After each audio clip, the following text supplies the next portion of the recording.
ऐसे उनका सर इमरान खान साहब इस वक्त राहदारी जमानत पर है, जब उनकी ये जमानत खत्म हो जाएगी तो क्या हुकूमत उनको गिरफ्तार कर सकती है? और मुझे जरा ये बताएं कि ये मौजूदा हुकूमत इन गिरफ्तारियों के चक्कर में पड़ेगी? सर मैं आपको एक बात, आपने बहुत जबरदस्त क्वेश्चन किया। राना सनाउल्लाह साहब का भी बयान था कि ये जमानत जब उनकी खत्म होगी तो यही सिक्योरिटी जो इमरान खान साहब को, यही फोर्स जो सिक्योरिटी दे रही है, वो उनको बड़े आराम से जो है ना गिरफ्तार कर लेगी। अल्लाह करे ऐसा हो। मैं जब अभी प्राइम मिनिस्टर ऑफ पाकिस्तान जनाब शहबाज शरीफ साहब से कुछ रोज पहले लाहौर में एक इनफॉर्मल मीटिंग थी, बाकी साफियों की भी, मैंने वहां पे एक सवाल किया था। मैंने कहा सर बात ये है, उस वक्त तो ये वाले मुकदमात हुए भी नहीं थे, उस वक्त सिर्फ मस्जिद नबवी वाला और एक आध शायद मुकदमा और हुआ होगा। मैंने कहा सर बात ये है कि 2014 से लेकर 2018 तक इमरान खान साहब पर दहशतगर्दी उन पर मुकदमात थे और खान साहब ने जमानत भी नहीं करवाई थी, आपको याद है ना। उन्होंने कोई बेल बिफोर अरेस्ट नहीं करवाई, वहां पे बेल नहीं करवाई, कुछ भी नहीं करवाई। जब ये इलेक्शन हुआ, उनके प्राइम मिनिस्टर बनने के इम्कानात 100% रोशन हो गए, फिर वो बाबर अमान साहब के साथ गए और जाके उन्होंने बेल करवाई। उनकी काबीना अभी तक बेल पे थी, कुछ बरी हो गए हैं। सदर पाकिस्तान जैसा ओहदा आपको पता है, वो भी यहाँ पे थे और वो भी जनाब बरी हो गए हैं, अभी चंद रोज पहले की बात है, ठीक हो गया। अब मैंने कहा कि उनको वो दंदनाते रहे, वो इंटरव्यूज देते रहे, वो जलसे करते रहे, वो रैलियां करते रहे, वो हुकूमत को गालियां देते रहे, वो डाकू चोर, वो जनाब सुप्रीम कोर्ट की दीवारों पर शलवारें लटकाते रहे, लेकिन उनको किसी ने गिरफ्तार नहीं किया।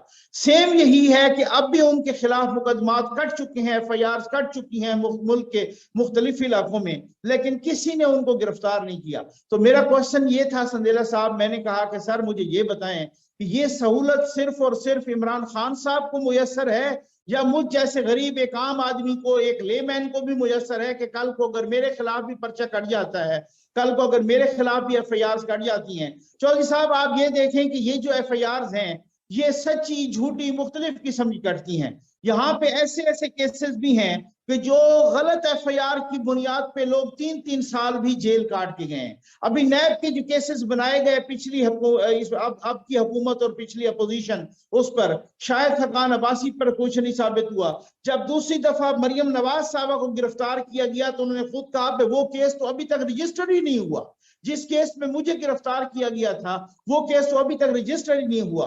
तो मैंने कहा कि ये सिर्फ इनको सहूलत मुयस्सर है या ये फिर जो है ना हमें भी मुयस्सर है इस तरह की कि आप पर 10-10 एफआईआर भी हों और आप दन दनाते फिरें। तो प्राइम मिनिस्टर साहब ने कहा था कि नहीं इंशाल्लाह कानून अपना रास्ता लेगा, तो अब हम देखते हैं कि कानून किस तरह से अपना रास्ता लेता है।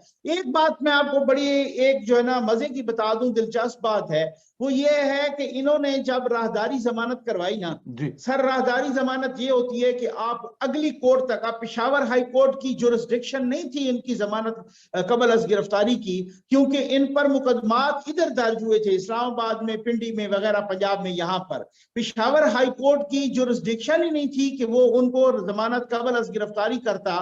पेशावर हाई कोर्ट ने सिर्फ राहदारी ट्रांजिट बेल की है।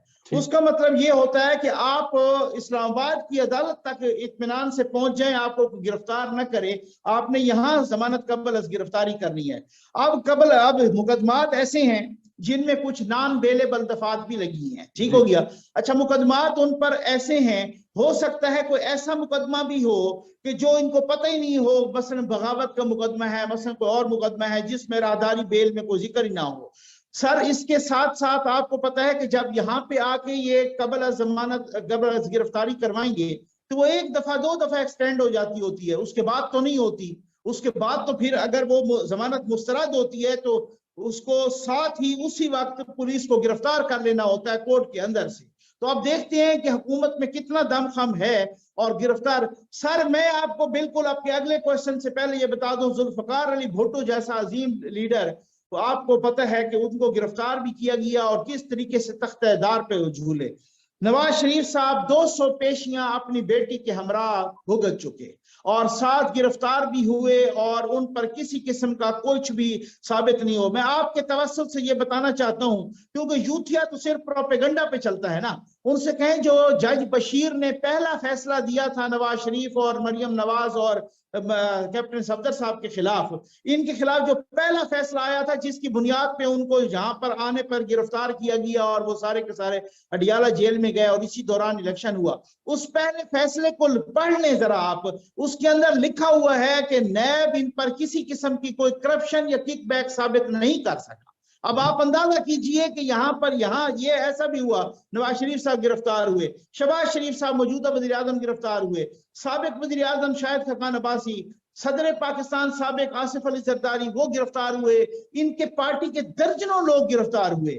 तो खान साहब को मरीख से तो नहीं उतरे, मोहतरमा बेनजीर भुट्टो गिरफ्तार हुई थी, तो ये कोई ऊपर से जन्नत से तो नहीं आए हुए मखलूक, ये कोई मरीख से तो नहीं आए, ये कोई इस तरह से आप भी उसी तरह की सियासत कर रहे हैं। आपने इस्लामाबाद को आग लगाई, आपने सुप्रीम कोर्ट के आर्डर को पैरों तले रौंदा, आप जनाब आर्मी चीफ को गद्दार कह रहे हैं, जजों को गालियां दे रहे हैं, आप हुकूमत वालों को तो वैसे ही नंगी गालियां दे रहे हैं, वो तो आपकी नजर में शूदर हैं। तो सर फिर आप यही बात है ना, फिर आप अगर नहीं डरते तो सियासी लीडर तो जाता होता फिर जेल में, आप फिर जेलों में जाएं और आप फिर जो है ना उसी तरीके से आप अपना वो सियासी सफर वो करें। और जब आपने ये सारा कुछ गंद किया है तो फिर आप क्यों डरते हैं? आप लोगों कहते हैं मैं जान देने के लिए तैयार हूं, तो आप जान दें, जान न दें, अल्लाह माफ करे और अल्लाह आपकी जान की हिफाजत करे। तो बाकी अगर सारे जेलों में जा सकते हैं तो ये क्यों नहीं जा सकते? अब डिपेंड करता है कि हुकूमत में कितना दमखम है, या अगर किसी ने रोका हुआ है तो वो भी बताना चाहिए। और आपने ये बड़ा जबरदस्त किस्म का दूसरा पहला अपना जो क्वेश्चन था वो वाकई आपकी बात ठीक है कि प्रोपेगेंडा और एजेंडा तो ये करने में ये गायबल से भी आगे हैं। आज भी वो नाजी जर्मनी वाला जोसेफ गायबल जो है ना जिंदा हो जाए ना, मेरा ख्याल है वो देख के दोबारा इनको मर जाएगा कि ये प्रोपेगेंडा तो मेरी नजर में भी नहीं गुजरा था, मेरी सोच में भी नहीं आया था, जो प्रोपेगेंडा जो है ना ये यहाँ पर। और ये सर ये प्रोपेगेंडा वो नहीं, आप पिछले पूरे महीने में शीरी मजारी साहबा जैसी थिंक टैंक पीएचडी, उनको कम से कम जो है ना आधे दर्जन ट्वीट पिछले 1-1.5 महीने में डिलीट करने पड़े, क्योंकि उन्होंने वो गलत ट्वीट किया था, उन्होंने वो गलत इंफॉर्मेशन जो है ना मतलब की थी। तो इनके सारे के सारे इसी तरीके से और इसे करते हैं। और ये बात ठीक है कि ये हक और सच की आवाज के साथ खड़े होने वाले सहाफी ना होते तो मैं माजरत के साथ कहूंगा आपके प्लेटफॉर्म से कि नून लीग के पास तो कुछ भी यकीन करें इनको काउंटर करने के लिए नहीं है। और वो तो बिल्कुल जनाब वो शेख रशीद साहब जैसे कहते हैं ना, उनका सोशल मीडिया सेल हो या कोई भी सत्तू पी के सोए हुए हैं चुप करके आराम से, तो सर ये वो बहुत सारी चीजें तब्दील हो चुकी है। मेरा ख्याल है इनको काउंटर करने के लिए इस तरह से भी ये करना चाहिए। इनको और कुछ सीखे ना सीखे, इमरान खान से कम ये जरूर सीखना चाहिए। बिल्कुल ठीक है। इसमें आप मिस कर गए एक चीज, मौजूदा वजीर आजम पंजाब के वजीर आला भी अदालतों में धक्के खा रहे हैं आज की तारीख में भी। तो ये लाडला जी देखिए, मौजूदा वजीर आजम, मैंने उस दिन तस्वीर देखी, शहबाज शरीफ साहब और हमजा शहबाज अदालत के एक बेंच पे 1 घंटा गर्मी में बैठे रहे हैं और वो वक्त वो वजीर आजम और वजीर आला थे। तो इमरान खान साहब को, अच्छा सर अभी आपने कुछ सहूलतों की बात की कि इमरान खान को काफी ज्यादा सहूलतें मुयस्सर है इस मुल्क में।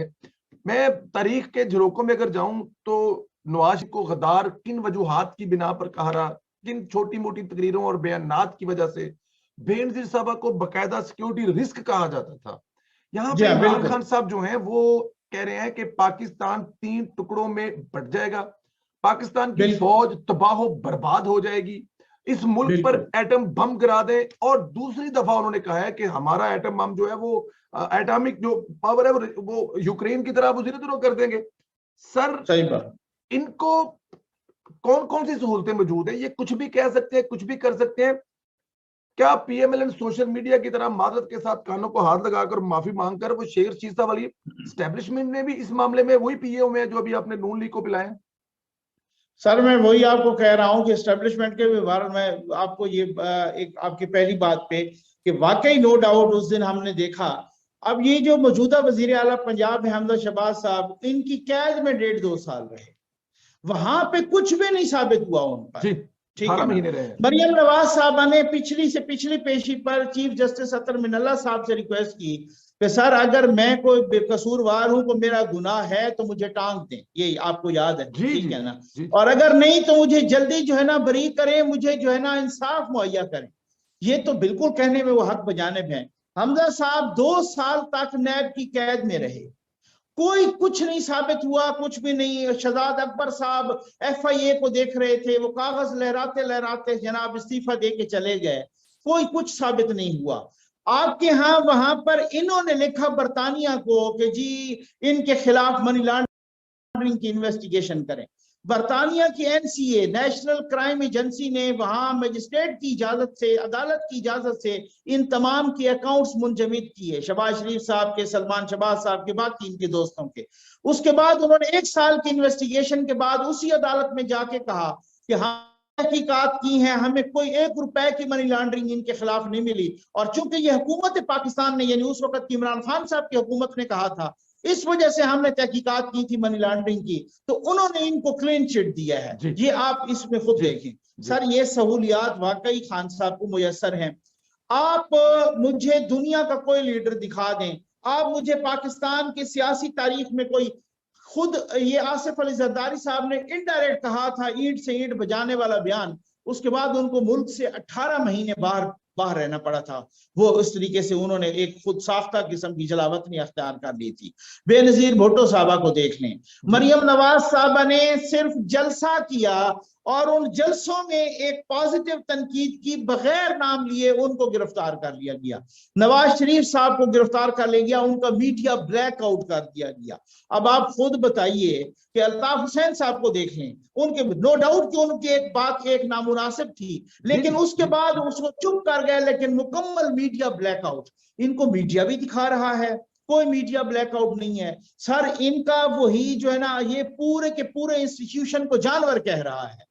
ये उनके इंस्टीट्यूशन को, हमें तो ये बताया गया ना कि जब हम कहते थे कि जनाब नवाज शरीफ साहब ने एक क्वेश्चन किया है, तो उन्होंने कहा कि क्वेश्चन, इन्होंने ये क्वेश्चन भी आर्मी पे तनकीद है, क्योंकि क्वेश्चन हुआ है ये आर्मी के हेड से, ये चीफ ऑफ आर्मी स्टाफ से क्वेश्चन हुआ है, ये आपको याद होगा, ये DGI से क्वेश्चन हुआ है। तो ये क्वेश्चन एक उन्होंने तनकीदी अंदाज में किया है, लिहाजा ये पूरे इदारे पर ये, आजकल आपने देखा कि जो मालशिया पालशिया सहाफी हैं, वो जनाब वो जब ट्वीट करते हैं, मैं अब नाम नहीं लूंगा, आपको अच्छी तरह से मालूम है सबका, तो वो जनाब ट्वीट करते हैं, वो कहते हैं हम वो सरहद पे खड़े फौजी जवानों को सलाम पेश करते हैं।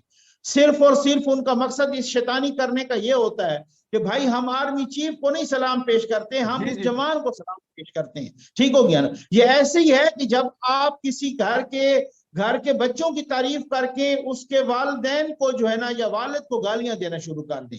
आप कहीं पे जाएं, स्कूल के बच्चों